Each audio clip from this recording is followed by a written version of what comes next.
Once your artwork has been approved, you're ready to bundle and deliver it. First, ensure all necessary files are attached to your artwork.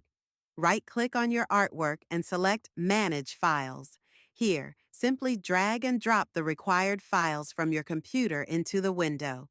Organize these files by categorizing them into source, resource, and delivery files. After sorting your files appropriately, click Save. Next, go to the Delivery menu and select Bundle Artwork. This step finalizes your artwork and prepares it for delivery. Once bundled, you can deliver the artwork by choosing Deliver Artwork from the same menu. If you'd like, you can also leave a message for the receiver at this stage. Finally, you will see the artwork status change to Shipped. Once the receiver downloads the files, the status will automatically update to Delivered.